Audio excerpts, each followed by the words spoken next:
Making music, what does it mean to you? You're in the business now for some years. It is still a kind of passion, or is it getting a normal job?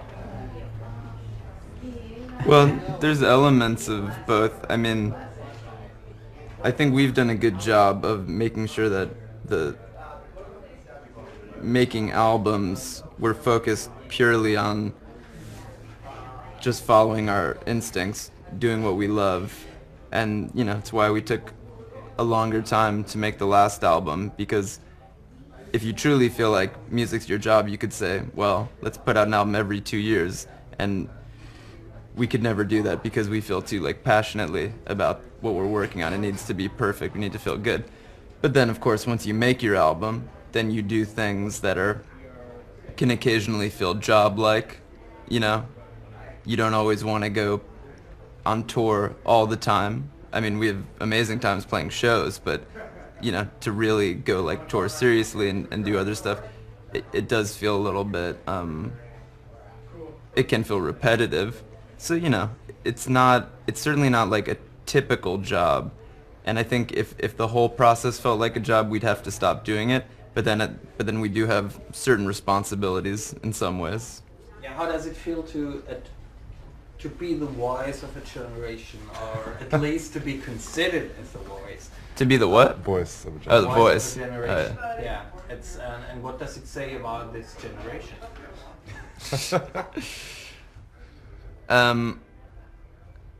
Well, you hope that your music in some way reflects who you are. I mean, especially when you look at the fact that pop music or rock music is a pretty old genre by now. You hope that in some way, whether musically, lyrically, thematically, your music could only exist in this current moment. And from the very beginning, we always hated the idea, and we'd always kind of check ourselves to make sure we weren't doing anything that we thought was just kind of retro or vintage or just recreating something from the past. As much as we like to reference types of music, that was always kind of a danger zone that we wanted to avoid, is simply recreating something, because that always struck us as pointless. So you have to always hope that you're doing something that you haven't heard before. And for us, that's sometimes how we know that we're onto something, is we get really excited just kind of as fans. We hear something and it feels fresh. So Voice of a Generation, we want to make music that our generation likes. Of course, we want to feel like we're making music for this moment. But you know, if there's a lot of people alive, a lot of generations living right now. So it's kind of cool at our shows. You generally have a pretty wide age range, from children to old people. And that feels pretty cool too. You once said that it's albums are kind of musical novels or short story collections. What did you mean with that? Well, they can be. I think probably the short story collection is the best way, is probably the best reference for it, just because an album, every song might have little stories or little ideas in it, and it doesn't mean that there's a linear narrative that one song, you know, introduces the characters and the second song explains what's going to happen with them, and then, you know, all these different things change. So it's not like some albums, maybe a rock opera like that, but an album doesn't have to tell like a very straightforward story. But there does have to be something that unifies all the little stories. There's a reason why they all belong together. And in that sense, like a short story collection, maybe that has a setting, but still kind of takes you in all these different directions, kind of feels like an album.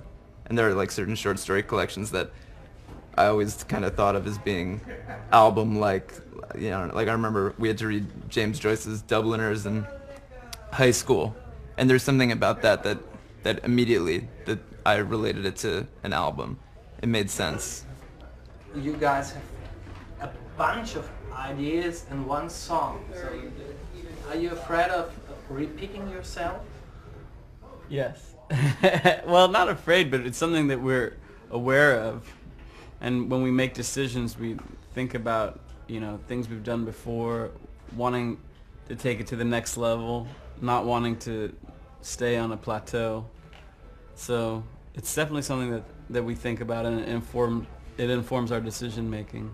I can hardly imagine that you just come together for a jam session, playing and looking what's coming out of that.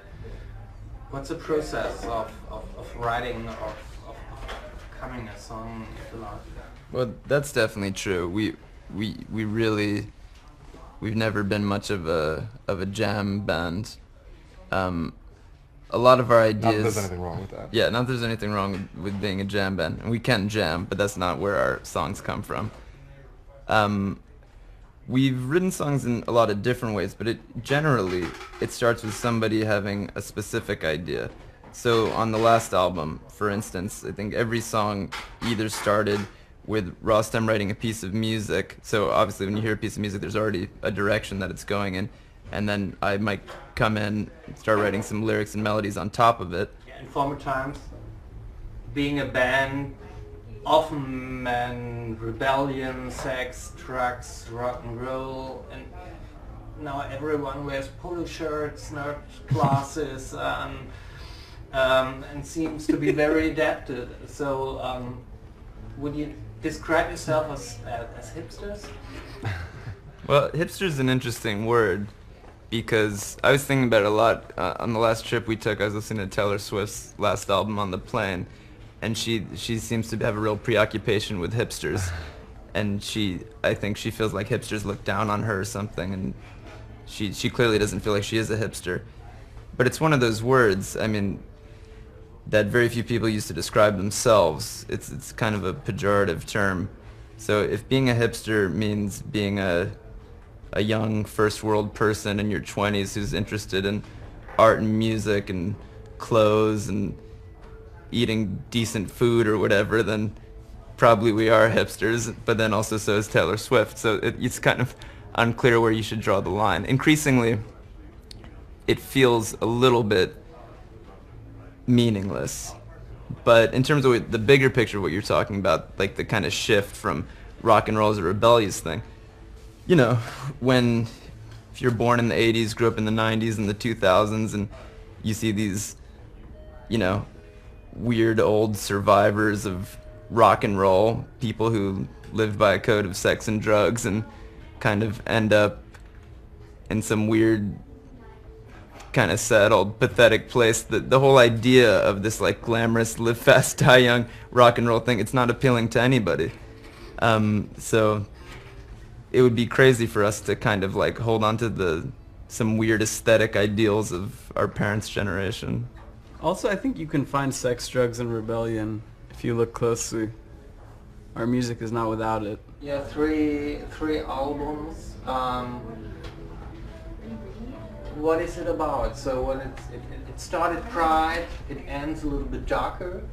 I think there's definitely a transition in mood from album to album, but that's also how it should be, I think. Every album needs to have its own identity, and mood is another way to describe it. So is this album necessarily darker? I think there are dark moments on the other two albums, but this one, maybe the general feeling comes across kind of differently, but that's how it has to happen.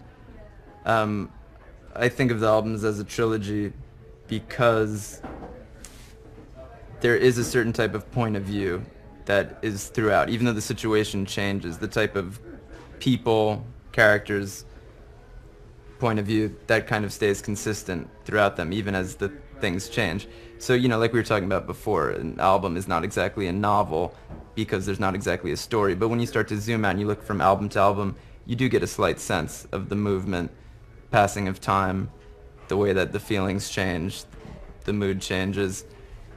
Why does each album sound different from the previous one?